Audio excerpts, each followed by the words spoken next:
जय हिंद दोस्तों, आज हम हैं बीर अब्दुल हमीद जी के पार्क में और उनके भाई आज हमारे साथ मौजूद हैं और कुछ लोग घूमने आए हैं वो भी मौजूद हैं। आप देख सकते हैं पीछे अब्दुल हमीद जी का और उनकी बीवी का दोनों लोगों का मूर्ति लगा गया है और पीछे आरसीएल गन है और यहाँ पे धामूपुर गांव यह पड़ता है और यहीं पे हम लोग बात करेंगे और उनके भाई से भी जानेंगे। और एक चीज़ और मैं बता दूं कि जब बीर अब्दुल हमीद जी जब शहीद हो गए तो उन्हीं के पोस्ट पे नौकरी पाए थे। तो सबसे पहले आपको जय हिंद कहना चाहूँगा। जय हिंद जी। 26/8/864 पूर्व सैनिक नूर हसन जी। पीवीसी अब्दुल हमीद के भाई हैं। अच्छा जी, तो आप उनके जगह पे आपकी हाँ पोस्टिंग हुई थी। हाँ जी। हाँ। तो कैसे उन्हीं की जगह पर मैं भर्ती हुआ था हम्म। और 71 की लड़ाई हम भी लड़े हुए हैं। अच्छा 71 यानी कि बांग्लादेश वाला लड़ाई। हाँ, जिस समय बांग्लादेश बना था। तो उसमें लड़े आप भी। तो 1965 में इनके ये तो शहीद हो गए। हाँ। फिर आप उनकी जगह पे पाएँ तो थोड़ा सा बीर अब्दुल हमीद जी की गाथा लोग सुनना चाहते हैं हमारे वीडियो से, उनको थोड़ा सा आप व्याख्या कर दीजिए अपने मुख से। सर ऐसा है जी कि अमेरिका का दिया हुआ पाकिस्तान को पैटर्न टैंक जिसकी 11 इंच मोटी चादर थी। जी। अमेरिका का नाज था कि इसको कोई तोड़ नहीं सकता है, हिला नहीं सकता, तोड़ने तो बात असंभव है जी, पूरे विश्व में, पूरा वर्ल्ड में। जी। तो पाकिस्तान को भी जो कि है हौसला जो कि है बहुत हाई हो गया, उसका दिल जो उनकी आसमान छूने लगा। किस दिन जो कि हम जाकर जो कि है लाल किले पर झंडा गाड़ेंगे। जी जी। तो उनका टारगेट बन गया। जी। और उनका यह भी फिक्स था कि हमारा इस दिन यहाँ पे डाइनिंग टेबल पे जो हम खाना खाएंगे वहाँ पे हमारा परेड होगा और वहाँ पे हमारा जाकर लाल किले पे जाकर हमारा झंडा गड़ेगा। है पूरा तय हो गया था। हाँ, पूरा जो कि है डिटेल वाइज जो कि है वो जो कि है प्लान के साथ चल दिए। कहाँ ब्रेकफास्ट करें, कहाँ लंच करेंगे, कहाँ डिनर करेंगे, किस दिन हमारा जो कि दिल्ली के लाल किले पर झंडा फहरेगा। लेकिन भारत माँ के लालों को उनको पता नहीं है कि भारत माँ के लाल आखिर कैसे हैं, जो पूरे विश्व में अमेरिका जो है कि दावा कर दिया कि किसी की औकात नहीं है कि इसको टच से मस कर दे। लेकिन भारत के लाल जो हैं जितने भी हैं अभी भी जो हैं और पहले भी जो थे वो ऐसे हैं कि कोई भी कैसा भी आप जो है कि लाओ और यहाँ पे एक बार आके तो देखो कैसे जो है कि कितना दम है इनके में, हमारे भारतीय सेना में। तो 8 तारीख को उन्होंने अपना एडवांस शुरू कर दिया। जी। ज्यों ही उनका पैटर्न टैंक दिखाई दिया उस समय जो कि प्रतीक्षा में हो गई कि हमारे रेंज के अंदर जो है ये जब आ जाए तब हम जो कि इसके ऊपर फायर करना शुरू करें। जी।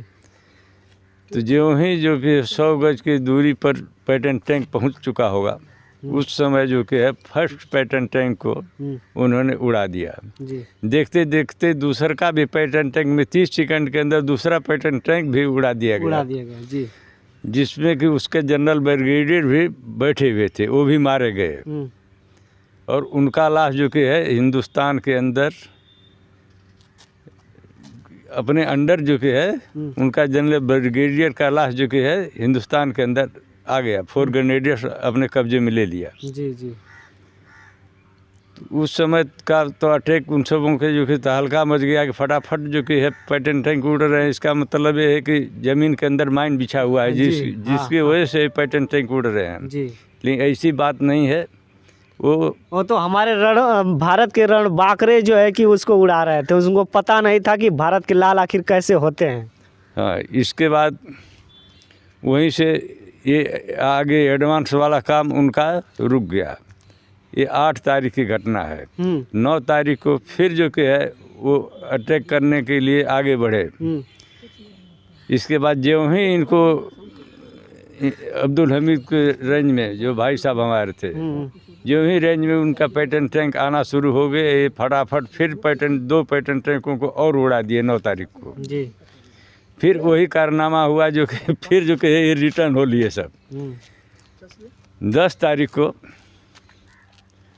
बहुत ज़बरदस्त आर्टिलरी के गोला के अटैक के साथ दुश्मन सेना आगे बढ़ी। जी। कम से कम आधा घंटा बम्बारमेंट करने के बाद उनका पैंटन टैंक आगे बढ़ा। फिर इन्होंने अब्दुल हमीद भाई ने, है ना, फिर फटाफट 3 पैटर्न टैंकों को फिर उड़ा दिया 3 पैटर्न टैंक को। हाँ, फिर 3 पैटर्न, 7 पैटर्न टैंक हो गए। हाँ, 7 हो गए। 8वां पर शीश बार 8वां पर ये निशाना लगा चुके थे। हाथ की उंगली टाइगर पर थी और दुश्मन का पीछे वाला पैटर्न टैंक देख रहा था कि बार बार एक ही जगह से गोला दागा जा रहा है। वो अपने पैटर्न टैंक का गोला दागा और बाएं साइड में जो के उनको गोला लगा और वहीं गिरे और शहीद हो गए। अच्छा। हाँ, ये 10 तारीख के दास्तान है। इसके उपलक्ष्य में 4 ग्रेनेडियर्स के अंदर असल उत्तर डे मनाया जाता है, आज भी मनाया जा रहा है। अच्छा, उनकी कद काठी की कैसी थी, कितना बड़े थे? मतलब हमसे एक बित्ता लंबे थे। हाँ भाई। हाँ, और चौड़े हट्टे काटे एकदम थे पूरे। पहलवान नहीं थे लेकिन तो जितने में थे स्टील बॉडी था। स्टील बॉडी था। हाँ जी। हाँ, निर्भय थे। हाँ, वो किसी से डरने वाले भी नहीं थे जी। बच्चों के साथ वो खिलवाड़ करना शुरू कर देते थे। बूढ़ों के साथ जो उनके आराम के साथ मिलते थे, अपने हमजोलियों के साथ उसी यारियों की तरह मिलते थे। हाँ। तो कहने का मतलब ये है कि वो ऐसे थे कि वो सभी में थे, बच्चों से लेकर बुजुर्ग तक। अच्छा, उनका निशाना इतना परफेक्ट आखिर कैसे था? अरे वो तो गुर्देल से भी चिड़ियों को मार दिया करते थे और जब भी चिड़ियों का शिकार करते थे हवा में ही जो कि उड़ा कर मारते थे। बैठे हुए चिड़ियों का शिकार कभी नहीं करते थे। अच्छा। और बाढ़ के समय में हमारे गांव में एक नदी है, मंगई नदी। मंगई नदी, हम भी उसमें बहुत तैरे हुए हैं। हाँ, तो बरसात के दिन में आते थे तो नाव के ऊपर बैठकर दिन का दिन बिता देते थे झिझरी खेलने में। हाँ, दिन का दिन। अच्छा, उनके बताया जाता है कि उनके पिताजी दर्जी थे। अरे भैया, हमारा पूरा जो उनकी है खानदान है दर्जी, हम लोग दर्जिए है ये हैं। हाँ। जात के दर्जी हैं। हाँ जी, है ना, सिलाई करने वाले, लेकिन कर्म से दर्जी नहीं है। कर्म से नहीं, कर्म से है दर्जी। वो तेरे जात भी हमारी दर्जिए की है ना। हमारे बाप दादा सिलाई करते थे जी। उस तरह से तो पहले के हम लोग जिम्मेदार थे। पहले के जिम्मेदार थे। हाँ, 75-80 बीघा खेत था, लेकिन लाठ कर्नवालिस के समय में 52 बीघा ना चिरागा चम्मन मियाँ हो गया कि 52 बीघा जो कि है इनके खानदान में कोई नहीं रह गया। तो 52 बीघा वो ना चिरागा हो गया और 20 बीघा बाबा बड़का बाबा, मतलब हमारे बाप और हमीद भैया के बाप, दोनों जाने सैदपुर जाकर इस्तीफा दे दी कि खेत हमको नहीं चाहिए। हाँ, वो 20 बीघा का ये लोग जानबूझ के, क्योंकि उस समय कुछ होता नहीं था, हर जगह रेत था, उसर था। यहाँ रेह जो कि उड़ा करती थी, जौ और केरा चना ऐसे ही कुछ हो जाया करता था। अब वही लिट्टी चोखा खाने वाले। हाँ, वही अब्दुल हमीद जी। हाँ जी, हाँ जी। अब उनको पता नहीं था कि यूपी बिहार के जो लिट्टी चोखा है कितना उसमें दम होता है। हाँ, बहुत साहसी थे, आखिरी साहसी, निर्भय थे। हाँ, उनको ये नहीं था कि नहीं जो कि है हमारी जान जाएगी कि जान रहेगी, या जो जान का परवाह करेगा कुछ कर नहीं पाएगा। हाँ जी जी, है ना। तो वो जो कि है शुरू से ही निर्भर थे। हालांकि वो 61 की लड़ाई भी वो लड़ चुके थे, जिस समय हमारे पास कोई हथियार नहीं था, सिर्फ मार 3rd राइफल थी जी। उस समय हमारी जो कि सेनाएं काफ़ी जो कि है नुकसान भी हुई थी। उस समय 10-15 रोज ये भी फंस चुके थे। नहीं, 10-15 रोज नाले के अंदर जो कि है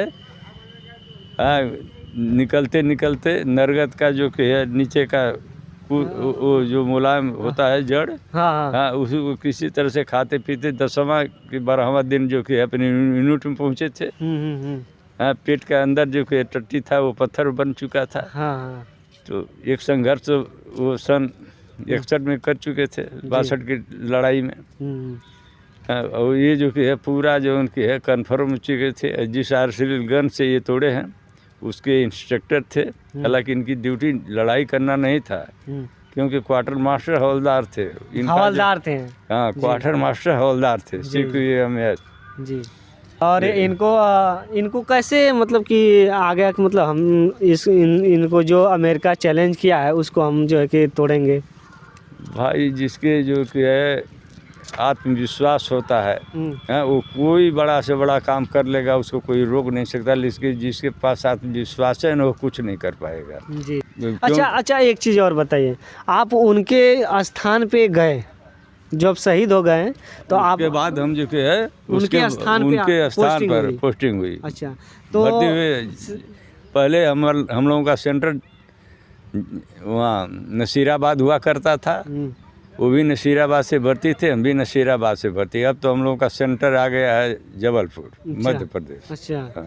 तो जिससे कि आप जब उनके स्थान पे गए सेना में, तो लोग बड़ा सम्मान से लोग देखते होंगे। हाँ भाई, हमको तो जो कि है ब्रिगेडियर साहब, जनरल साहब, सभी लोग सम्मान करते थे। कंपनी कमांडर हो चाहे बटालियन कमांडर हो। हालांकि सभी का, देखिए मैं ये नहीं कहता हूँ कि किसी सेना का जो है कि जो सेना में भर्ती है उसका सम्मान नहीं है, सबका सम्मान है।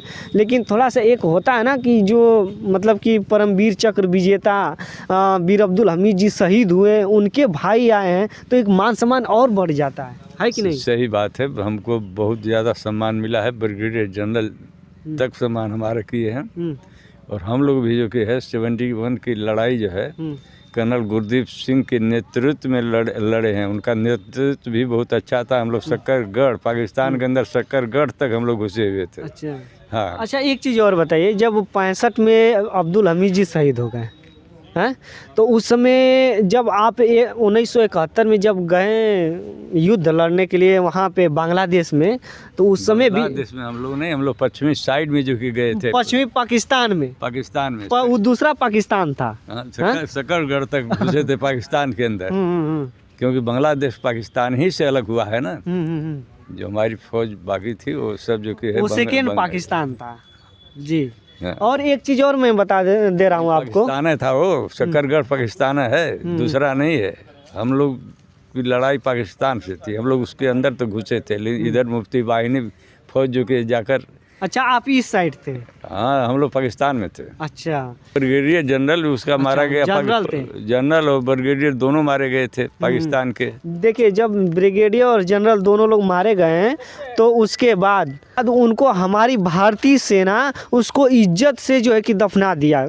उसके बाद जो है कि हमारे भारत के, देखिए जो है कि जो सनातन धर्म है हमारा भारत, उसकी जो है कि गुण देखिए कि पाकिस्तान से उसकी औरत, ब्रिगेडियर की औरत आई पाकिस्तान से और कही कि हमें जो है भारतीय सेना से कही कि हमें दे दीजिए हमारे जो है कि हमारे पति जी का जो शव है, कही थी। लेकिन हमारे भारत के जो सैनिक थे वो चाय उसको अच्छी तरह से पिलाकर फिर उसको बोले कि बहन जो है कि तुम्हारे पति को हमने सैनिकों के साथ बहुत इज्जत से दफनाया है कि नहीं? हाँ, क्या मामला था? नहीं, ऐसा है कि जब हमारे भाई साहब का इंतकाल कर गए, शहीद हो गए, उस समय इनका बॉडी पाकिस्तान के जवानों के जो कब्जे में हो गया था। पाकिस्तान वाले जो कि इनके बॉडी को उठा ले गए।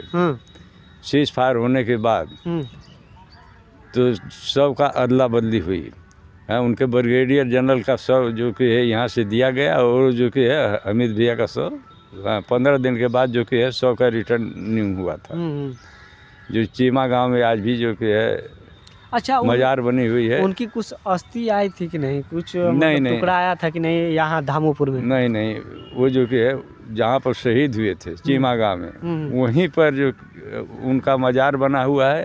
वहाँ पर 8, 9, 10 3 दिन लंगर चलता है। 3 दिन पंजाब के लोग भांगड़ा करते हैं। सितंबर के महीने में? सितंबर में, 10 सितंबर को। जी। हाँ, कहते हैं कि अगर हमीद नहीं होते तो हमारी माँ बहन सुरक्षित नहीं थी, हम लोग सुरक्षित नहीं थे। बहुत सम्मान आज भी करते हैं। आज भी जो कि उनके मजार पर 8, 9, 10 3 दिन भांगड़ा करते हैं। अरे वहाँ के लोग बोलते हैं कि अगर हमीद नहीं होते तो हमारी माँ बहन बेटी सुरक्षित नहीं थी, हम लोग नहीं सुरक्षित थे। हाँ, इनकी जो कि है पूजा घर घर करते हैं वहाँ पर जी। हाँ। थोड़ा सा इधर आ जाते हैं हम लोग, थोड़ा सा ये आरसीएल गन दिखा देते हैं, बता दीजिए इसके बारे में। और ये वीर अब्दुल हमीद जी, चलिए इनसे मुख से ही हम जानेंगे कि आरसीएल गन ये क्या होता है और यहाँ पे मूर्ति का कौन बैठा है जी। आरसीएल के बाद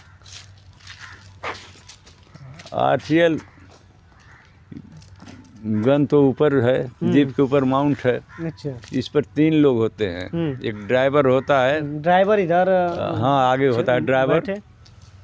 एक लोडर होता है जिसको जो गोला लोड करने वाला होता है। एक फायर करने वाला होता है। दागते थे। बार बार जो कि गोला जो कि है लोड करते थे और फायर करते थे। अकेले ही लोड करना और फायर करना। आप सोच लीजिए, जबकि ये नियम होता है कि ये गोला दाग देने के बाद जो उनके है जीप को लोकेशन चेंज करने के बाद फिर दूसरा गोला दागा जाए। लेकिन मजबूरी थी, अकेला ही जो कि गोला जो कि भरते गए और फायर करते गए। बैठ के फायर किया जाता है ना। हाँ, पीछे साइड से। आप भी किए हैं कि नहीं कभी?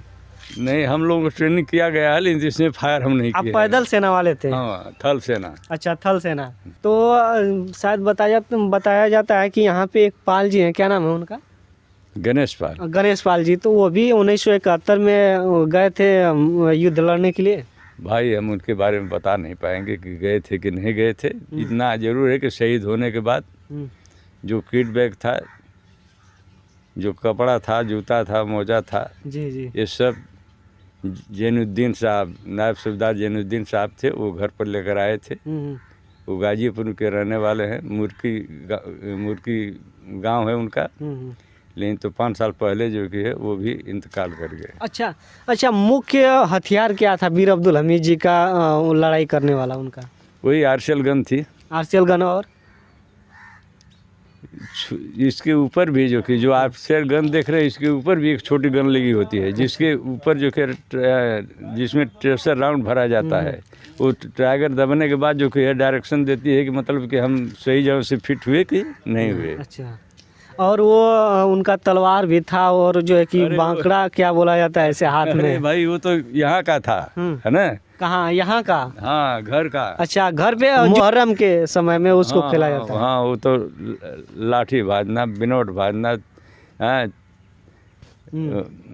तलवारबाजी करना, ये सब जो कि है सिंघोट से जो कि है पूरा गैया गुहार खेलना। 8-10 आदमी का प्रहार होता है, उसमें वो रोकते थे। पहले से ही लड़ने का जो है कि उनके में अंदर जिज्ञासा था, जज्बा था। उनके सामने कोई रुक नहीं पाता था, बस यही बात है। तो देखिए दोस्तों, इधर बनाई गई उनकी मूर्ति, और उनकी बीवी का इधर मूर्ति है, और इधर इनका स्तंभ बनाया गया है। ये 1 2 3 4 5 6 जो है कि इस पे दिया गया है, मतलब कि यानी कि तल्ला उसे हम लोग बोलते हैं भोजपुरी में। 6 तल्ला दिया गया है, ये स्तंभ है। उसके बाद जो है कि यहाँ पे कौन कौन है? नहीं, जनरल बिपिन रावत जी आए थे। जनरल बिपिन रावत अभी जो शहीद हुए हैं। हाँ, अभी जो शहीद हुए हैं, उन्हीं वही जो कि है ये आर्शल गन और जीप जो कि यहाँ पर लगवाए हैं। अच्छा अच्छा। तो दोस्तों, आज हम धामूपुर गांव में थे और हमारी बात हो रही थी बीर अब्दुल हमीद जी के भाई जी से। और इसी तरह के हमारे वीडियो देखने के लिए और हमारे वीडियो पे बने रहने के लिए धन्यवाद आपका। यही वीडियो समाप्त करते हैं। जय हिंद।